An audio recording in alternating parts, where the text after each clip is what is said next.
Bonjour, bien-aimés, et encore, ou bonsoir, tout dépend du coin où vous allez vous retrouver quand vous allez tomber sur cette vidéo. Alors, je dis bienvenue aux nouveaux et aux anciens. Je dis bon retour sur votre chaîne. Aux nouveaux, je dis caribou dans la famille.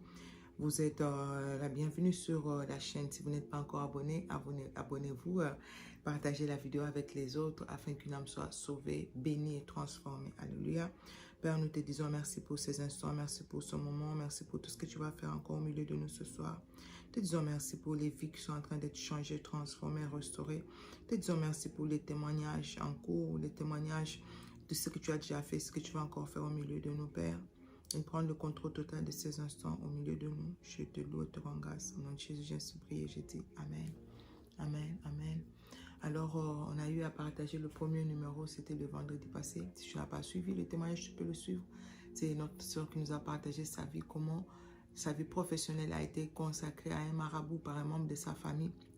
Et ce n'était pas facile, en changeant juste de nom comme le Seigneur le lui avait révélé. Elle a eu la connaissance au travers d'un enseignement, comme tu vas aussi suivre ce soir. À partir de là, elle s'est décidée de positionner, de changer le nom de la grand-mère qu'elle portait, de mettre cela en dernier. Et sa vie a basculé. Elle a reçu sa délivrance. Et tout est parti de là. Sa vie n'a plus jamais été la même. Et ce soir, nous avons l'histoire de notre frère qui vient du Congo. Et c'est une histoire un peu triste. Il y a des témoignages que nous allons donner ici. Les gens sont encore en processus de délivrance. La délivrance n'est pas encore totale. Mais dans beaucoup de domaines, le Seigneur a déjà agi. Comme le témoignage de ce soir, ce n'est pas comme le témoignage qu'on a eu à donner la semaine passée. Celui-ci est un peu différent. Dans beaucoup de domaines, le Seigneur s'est déjà manifesté. Dans d'autres domaines, c'est encore un processus. Voilà. Et nous bénissons le Seigneur pour ce qu'il est en train de faire. Je vais lire Ésaïe 8.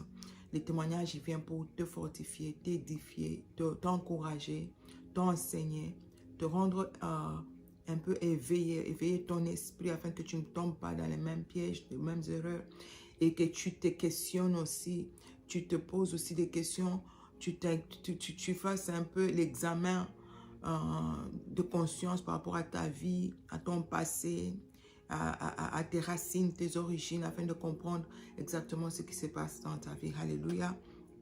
Le témoignage ne vient pas pour te détruire, pour te faire peur, c'est juste pour t'encourager. Ésaïe 8, 20, je vais lire au nom de Jésus.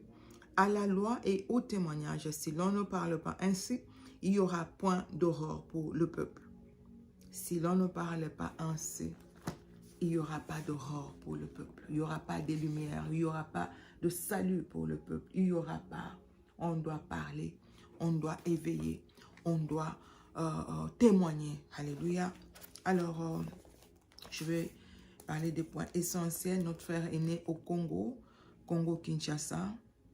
Et la maman, c'est une femme qui est restée dans le foyer pendant plusieurs années. Et c'était difficile pour elle de concevoir. Et finalement, Dieu a fait grâce. Elle a eu son premier enfant, deuxième et le troisième. C'est là qu'elle est tombée enceinte de ce frère. Et quand elle est tombée enceinte, elle se rend compte qu'elle est enceinte. Elle ne savait pas qu'elle était enceinte, en fait. Et pendant qu'elle était enceinte, elle était toujours en train de voir ses règles. Et ce genre de grossesse au Congo, spécialement de la tribu de mon frère, de frère qui est en train de témoigner, notre frère qui est en train de témoigner, dans leur tribu, ce genre de grossesse, ces enfants-là, ils ont un nom spécial. Je ne veux pas aller dans trop de détails pour ne pas donner trop de détails sur la vie de la personne. Ils ont un nom spécial qu'ils portent. Quand tu tombes enceinte, pendant que tu vois tes règles, cet enfant a un nom spécial. Il y a des cérémonies qui doivent être faites pour lui pendant la grossesse, pendant les 9 mois de grossesse, tout le jour, chaque fin du mois, l'éveil de la lune, quand la lune paraît, là, il y a des cérémonies à faire, il y a des choses. Et ça, ce sont les vieilles dames qui sont venues dire à la jeune maman, comme tu es tombée enceinte, comme ça, pendant que tu vois tes règles, ça c'est un enfant spécial, ça sont les enfants que les dieux donnent, voilà, les dieux, pas le Dieu créateur, les dieux. Donc, les ancêtres, des histoires comme ça. Alors, tu dois nourrir les ancêtres. Tu dois donner, on lui a demandé d'acheter une marmite en argile. Yeah. Et dans la marmite en argile, elle devait y mettre pièces de monnaie qu'on n'utilisait même plus. L'argent en pièces là, qu'on utilisait il y a longtemps. Elle devait mettre ça dedans. Puis elle devait aussi mettre l'argent en papier. Elle l'a mis dedans. Et puis mettre tout ça sous le lit. Vous allez comprendre les conséquences que tout ceci a amené dans la vie de ce frère. Il a mis la marmite sous le lit. Et puis, à chaque pleine nouvelle lune, voilà le terme que j'ai cherché. À la nouvelle lune, elle doit sortir dehors. Elle doit jeter un œuf côté gauche, au nord et au sud. Elle doit briser un œuf ici. Oh, l'œuf, ces gens qui vont chez les marabouts, les gens qui font l'occultisme, tout ça, ils vont vous dire que c'est la vie. C'est la vie du frère qui était en train d'être détruite comme ça. Là. Chaque fin du mois, chaque nouvelle lune, on brise l'œuf. On brise, c'est sa destinée qui était en train d'être détruite. L'argent qu'on a mis dans la...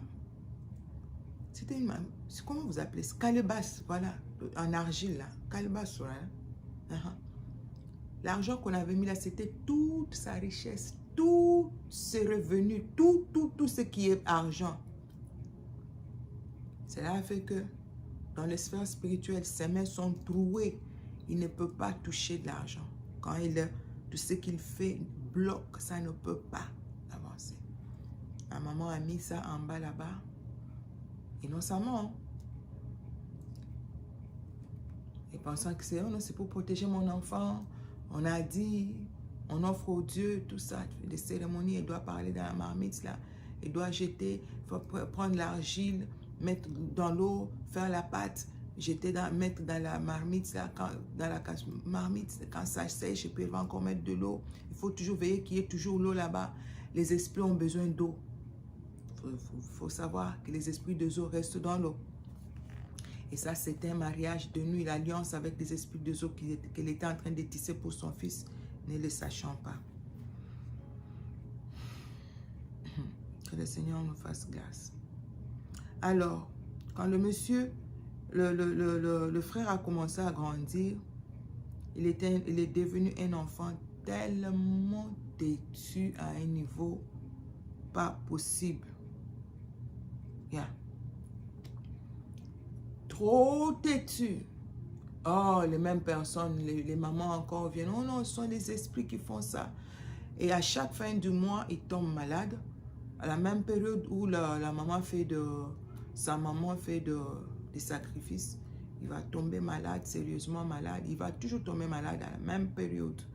Et puis, il va toujours faire des choses, il va casser des choses à la maison. Il devient trop agité. Il est agité jusqu'à ce que le mois finisse. Et il redevient normal. Et puis, pas de la folie, hein, c'est pas la folie. L'enfant est vraiment agité, têtu, fait des choses.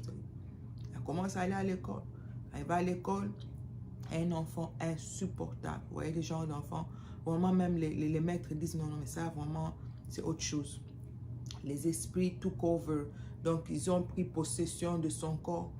Donc, c'était vraiment, il était tellement têtu et la maman elle-même ne supportait pas. Et elle pensait que ça va finir. Le monsieur grandit, il est maintenant aux humanités. Là encore, c'est devenu pire. C'est toujours de rapport. On change de cette école. Et lui ne finit jamais les études dans une même école. On doit changer, on va le renvoyer, vous allez nous trouver une autre école. Et puis là-bas, on va renvoyer. Et c'était toujours ça, c'était la vie de monsieur. Et quand maintenant il est temps de se marier, c'était pas facile. Les études, il n'a jamais fini. Hein. Il a quand même eu son diplôme, le bac, yeah. Ça, il a quand même eu. L'université n'a jamais fini, commence, finit, jamais fini. Il commence, il arrête, il commence, il arrête, il commence, il arrête, jusqu'à ce qu'il arrête. Et finalement, quand même, c'était pratiquement impossible pour lui de se marier selon les esprits, selon maintenant les révélations. Mais pendant maintenant cette période où il veut se marier, là, il donne sa vie au Seigneur. Il donne sa vie au Seigneur. Il commence à prier. Il se met à prier à fond. les choses commencent à bouger, les choses commencent à changer. Maintenant, il commence à avoir quand même de l'argent et tout ça. Bizarrement, comme le diable, quand il te cherche, il va toujours te trouver. Si tu n'as pas, tu ne fais pas attention. Il tombe comme moi. Lui aussi, par malchance, il va tomber entre les mains d'un faux pasteur. Lui qui était zélé pour le Seigneur, qui voulait à tout prix servir le Seigneur, il tombe entre les mains d'un faux pasteur. Peut-être que c'est ton cas aussi. Fais très attention. Ne te laisse pas séduire. Ne te laisse pas influencer. Sers le Seigneur avec ton cœur. Il tombe entre les mains de ce faux pasteur. Et il se remet à... Il commence à voir. Oh, ce que j'ai oublié de dire. Je pense. Yeah. Il avait un problème d'alcool. Vraiment, il buvait comme pas possible pour le genre de son âge. Ça, c'était pas normal.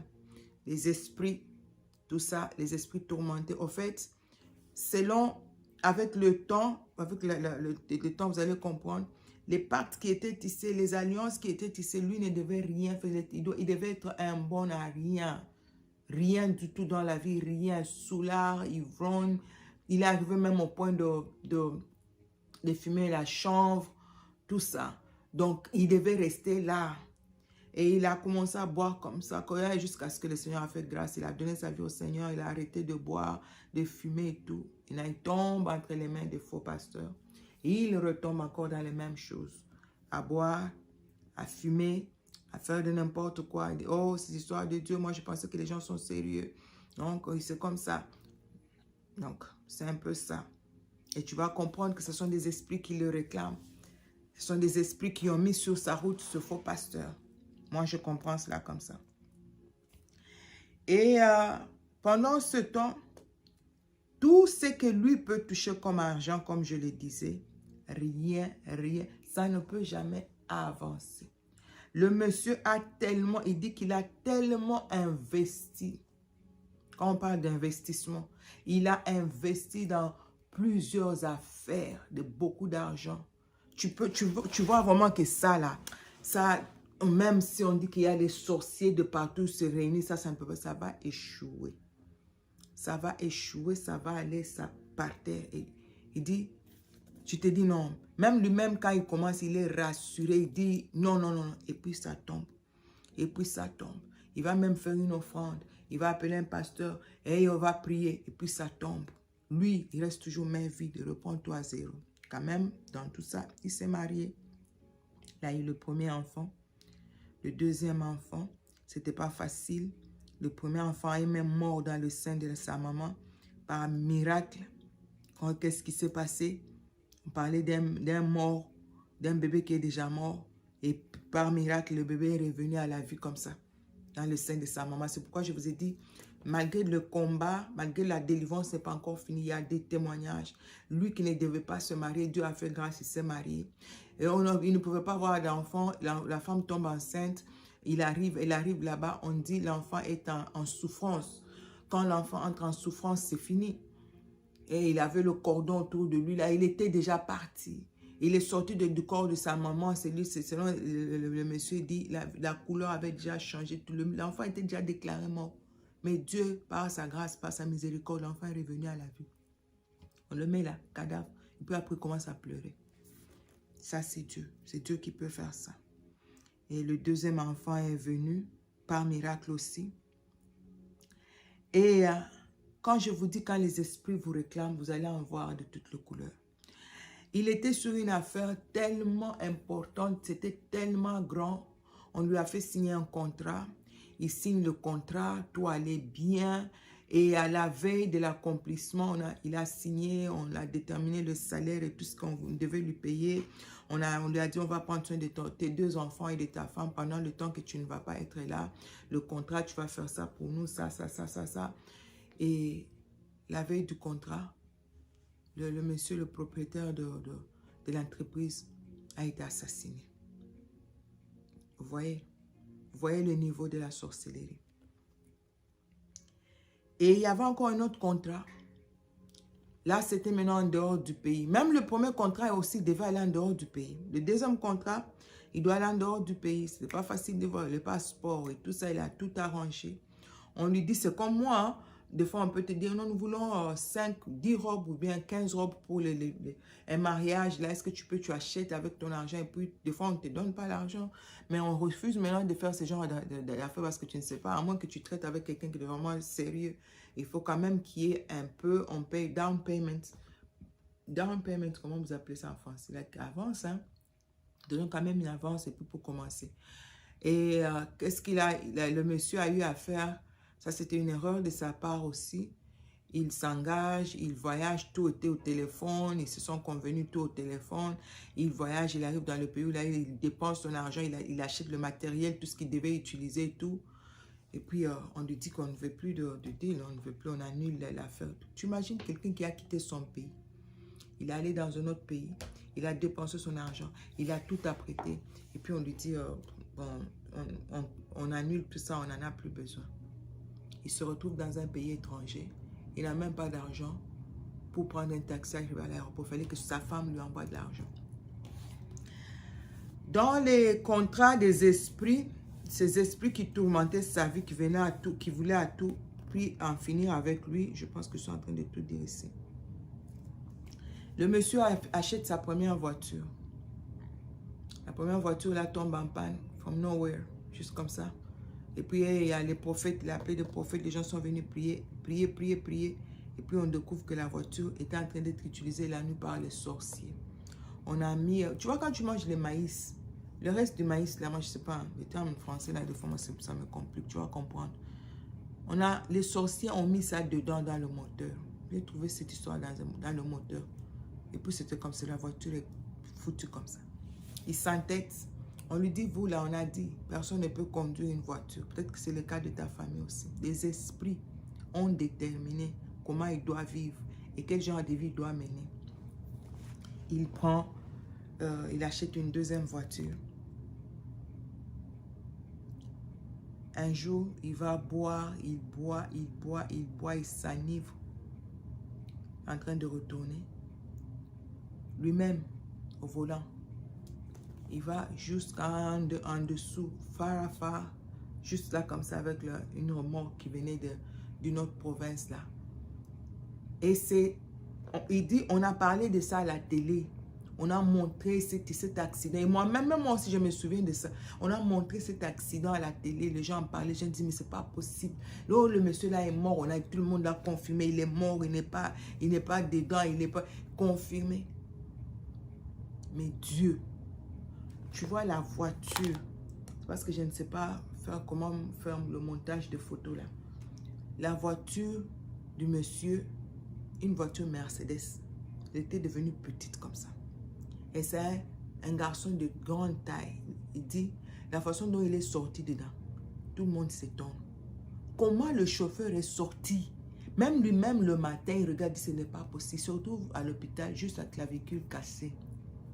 Alors qu'on le déclarait à la télé mort, les gens disent ce n'est pas possible. Il ne peut pas sortir de cet accident vivant. Impossible. Il est sorti de là vivant. Il est redevenu frère. Il a commencé encore à servir Dieu. Lui-même, il regarde la voiture. Il dit non, ça, non. Après tout ça, les esprits l'ont réclamé. Il est retombé dans les mêmes histoires. Mais Dieu a encore fait grâce. Dieu l'a encore repêché. À chaque fois qu'il emprunte de l'argent, des gros montants, des grosses montants, là, lui, il ne peut pas rembourser. C'est toujours des problèmes. Il a fini en prison, puis dehors, on l'a libéré, puis la prison, et puis on l'a libéré. Je pense que c'est tout.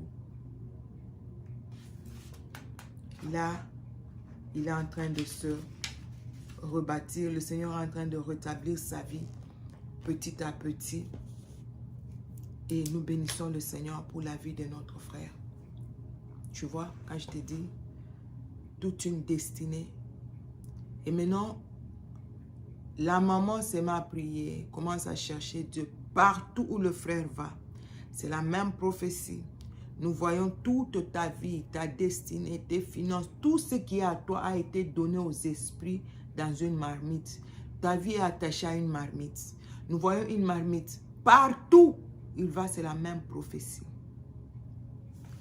La maman, partout où elle va, on lui dit, toi, tu as un enfantin de premier, deuxième, troisième, sa vie, toi-même, tu as donné sa vie aux esprits. Tu as donné tout ce qu'il y a à lui aux esprits dans une marmite. La marmite là dont on a parlé au début, c'était simple. Comment tu peux faire des cérémonies? Ça, c'est très grave. Ah, j'ai oublié un détail. Pendant qu'elle faisait la cérémonie là à la nouvelle lune, sortir, jeter l'œuf gauche. Où est la gauche? Gauche, droite. Gauche, droite là. Elle ne devait pas avoir porter des habits comme ça sur elle. Il faut avoir un morceau de tissu blanc. Tu vois comment les femmes portent des pagnes en Afrique, non? Tu couvres juste cette partie-ci. Et là, si j'avais le pagne, j'allais vous montrer. Les femmes, vous comprenez comment on porte les pagnes en Afrique, là. Tu couvres juste cette partie. Donc, elle doit avoir cet habit blanc sur elle. Ça, c'est la sorcellerie. Donc, elle était elle-même en train de faire la sorcellerie sur son enfant. Elle a fait ça. Chaque nouvelle lune, vérifier la marmite. Est-ce qu'il y a de l'eau? Mettre de l'eau, soi-disant on nourrit les esprits. Mettre de l'eau, soi-disant on nourrit les esprits. L'argent dedans, les pièces et tout ça. Des années. Qu'est-ce que tu as fait à tes enfants? Qu'est-ce que tu as fait dans la vie de tes enfants? Qu'est-ce que tes parents ont fait dans ta vie que toi tu ignores? Toi, tu ne fais que subir les conséquences. C'est pourquoi je vous dis, ce que tu es en train de chasser là, tu chasses, ce sont les conséquences. C'est pourquoi les conséquences, ça ne finit pas. Tu dois aller à la source. Le frère devait aller à la source. Depuis qu'il a commencé à attaquer la source, Dieu a quand même permis qu'il se marie. Dieu a quand même permis qu'il ait des enfants aujourd'hui. Malgré les difficultés, tout ce qui est encore en train ce n'est pas encore vraiment stable. Mais il y a beaucoup de choses qui ont changé dans sa vie depuis qu'il a découvert. Parce que, en tout cas, quand tu découvres, c'est comme une délivrance à moitié. Tu as déjà ta délivrance à moitié. Maintenant, tu dois t'y mettre. Prie, déloge, déracine, brise les alliances qui ont été contractées. Prie sérieusement. Et je pense que la maman aussi de son côté, elle devait vraiment prendre ça au sérieux et puis vont aller dans de fortes prières pour essayer d'arracher la vie de son enfant des mains des esprits. Parce que c'est elle-même qui a donné, c'est elle-même qui a vendu. Toute une destinée a été vendue comme ça. Toute une destinée a été hypothéquée. Toute une destinée a été détruite. Juste par des simples choses. Non, et le nom là, c'est ce genre d'enfant, on doit faire ça. Les cérémonies qu'on fait. Quelles sont les cérémonies qu'on t'a fait faire? Tu as fait quel genre de cérémonie? Regarde maintenant ta vie. Regarde les conséquences. Alors, avant de t'engager dans quelque chose, avant de t'engager dans une cérémonie quelconque, cherche à connaître les significations. Quelle est la signification derrière cette cérémonie? Quelles sont l'influence, les impacts de ces histoires sur ta vie? Ça va te coûter cher et tu n'auras que tes yeux pour pleurer comme je l'ai toujours dit ici. Alors, que le Seigneur de gloire vous bénisse abondamment. Ça a été un plaisir de partager tout ce témoignage avec vous. Je prie que le Seigneur de gloire vous aide à comprendre certaines choses, à éviter certaines choses, à éviter les pires. À vous éviter les pires, évitez aussi les pires à ceux-là que vous aimez. Tu peux ne pas être là, mais qu'est-ce que ça va causer à des générations? Cet enfant a eu à souffrir comme ça toute sa vie. Pourquoi? C'est juste un petit rien que la maman. Mais moi, je ne peux pas appeler ça un petit rien. Ça, c'était grave, tout ce qu'elle était en train de faire là. Marmite, argent dedans, argile. Chaque fin de mois, porter l'habit là blanc, sortir, jeter les œufs, il faut danser, chanter. Il y avait même des chansons spécifiques. Ça aussi, j'avais oublié. Il fallait chanter ces chansons-là, danser. Et puis, quand elle a eu l'enfant, attends. Quand elle a eu l'enfant, il y avait d'autres choses, j'avais écrit ici. Quand elle a eu l'enfant, à chaque nouvelle lune maintenant, elle devait commencer à comme adorer l'enfant. Voilà, adorer, chanter pour lui, chanter exactement comme il faisait aux esprits quand il était enceinte, chanter pour lui, l'adorer, l'adorer, l'adorer. Vous savez, oh non, il fait la fièvre, il est fâché, les esprits sont fâchés, on doit chanter et chanter pour lui, l'adorer, l'adorer, prendre l'argent, aller mettre dans la marmite. Que Dieu ait pitié de son peuple, que Dieu ait pitié de ce frère, que Dieu délivre totalement et que Dieu aide cette maman à prendre conscience des dégâts qu'elle a eu à causer dans la vie de cet enfant et qu'elle s'y mette pour que sa vie soit totalement délivrée. Que le Seigneur de gloire vous bénisse. Alors nous allons prier. Père, nous te disons merci pour ton amour, merci pour ta fidélité, merci pour l'œuvre de la croix, pour le sang de l'agneau. Je regarde, nous prions pour notre frère là où il est, pour que tu puisses lui accorder une délivrance totale, éternelle, Dieu, dans tout le domaine de sa vie. Je revois ma prière ce soir et que cette marmite soit totalement brisée, les conséquences de cette marmite, l'influence sur sa vie, Seigneur, soit détruite au nom puissant de Jésus, car la Bible déclare, si le Fils vous a franchi, vous êtes réellement libre. Oh Dieu, qu'il soit libéré, que ses enfants soient libérés, que sa femme soit libérée, au nom puissant de Jésus. Oh Père, je prie aussi pour toute femme, tout homme qui va tomber sur cette vidéo. Oh Dieu de grâce, que ton esprit le touche, que ton esprit le réveille, que ton esprit parle, Seigneur, à son esprit, afin qu'il comprenne ce qui a été fait dans sa vie, aussi qu'il reçoive sa délivrance, que tout un chacun qui tombera sur cette vidéo reçoive sa délivrance dans tout le domaine de leur vie, Seigneur. J'ai ainsi prié, je déclarais, au nom puissant de Jésus. Amen, amen. Alors partage cette vidéo avec les autres. Tu ne sais pas qui ça peut bénir, tu ne sais pas à qui ça peut changer. Il y a encore 2 témoignages qui m'ont été partagés hier. Je n'ai pas seulement eu le temps de préparer. Celui-ci était déjà préparé il y a longtemps, c'est pourquoi j'ai eu à faire ça directement. Je vais préparer aussi les autres témoignages et puis par la grâce du Seigneur, on va partager cela le vendredi prochain. Et demain samedi, c'est déjà samedi d'ailleurs, demain samedi, c'est demain samedi, jeudi c'est vendredi. Demain samedi, on aura à faire le live. Après avoir regardé cette vidéo, si tu as à nous partager, enregistre-toi, il y a un numéro qui sera affiché.